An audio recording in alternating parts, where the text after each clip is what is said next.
Alright guys, Jay back from Jay's Aquatics and Companions. I just want to do a little video on tannins in your aquarium. Me personally, like, there's a reason why this tank's never crystal clear. It's because I always try to leach some tannins into the tank. Not turn it into like a black water tank or anything like that. But I'm not sure if you're able to tell in any of my videos, but this aquarium always has like a slight tea color to it. But it's very slight. I always find tannins to be beneficial for the aquarium, mainly as a natural antibiotic. Whenever I have sick fish, I mean, most parasites it won't help with, but like say fungal infections, stuff like that, I'll put them in their own tank with a fresh piece of driftwood. And it usually clears up the fungal infection within, a couple days or so. But whenever I do maintenance on this aquarium, I actually have wood chips. Actually, it was from this giant stump right here. I'll chop it up, and in one of my media baskets, I'll put just a few pieces of the wood in there. It's one of the reasons why I never really get sick fish. Matter of fact, if you can see this tank over here, you can tell that definitely has some tannins in it. One is because those two pieces of wood that's in there came off of that giant log too. I do boil my wood before I put it into a tank. I'll boil it for about 3 to 4 hours, and then I'll soak it for a couple of days in its own. Most of that's just to get the sink, kill off anything that could have been like attached to the driftwood and whatnot.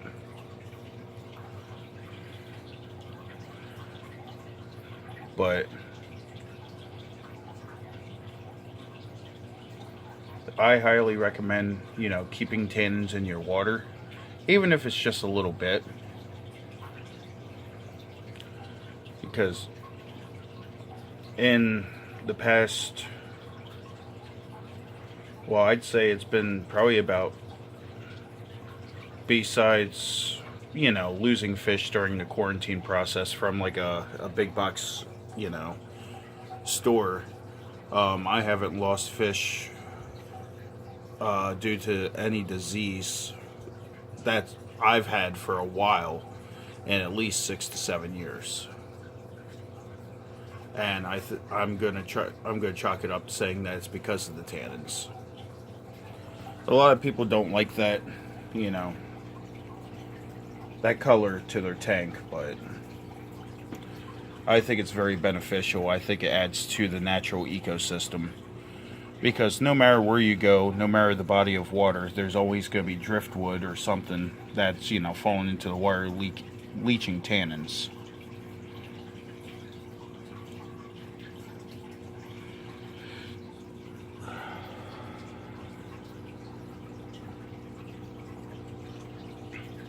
And as you can see with my water polisher there, that is brand new filter floss. That's only been in there for a day. And you can see that that's even, has some tannins leached into it.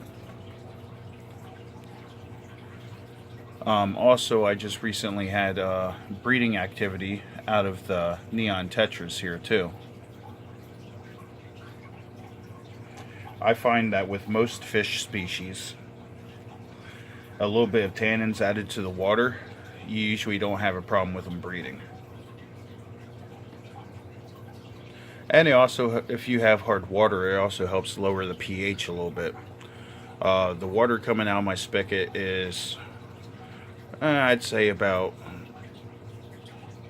7.8 to 8.0 in most cases.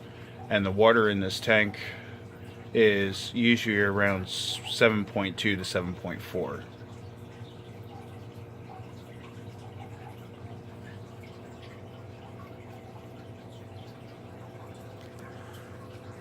So, yeah, I just wanted to do the little video here.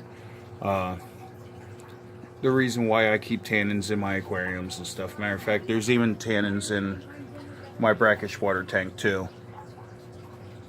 I'm not 100% positive if it would help like saltwater species or not.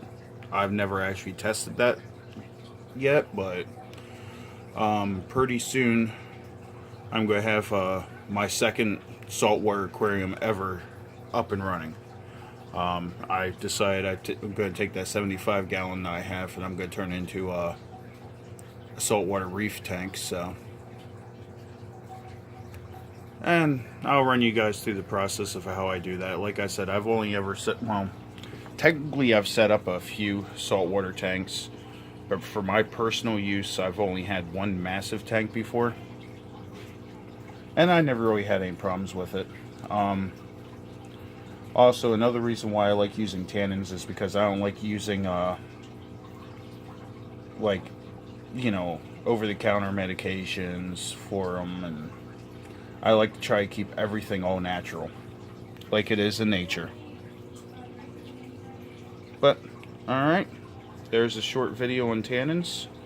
If there's any questions, just link them to my question, or my Q&A video I just posted, and hopefully I can answer some of your guys' questions. Later.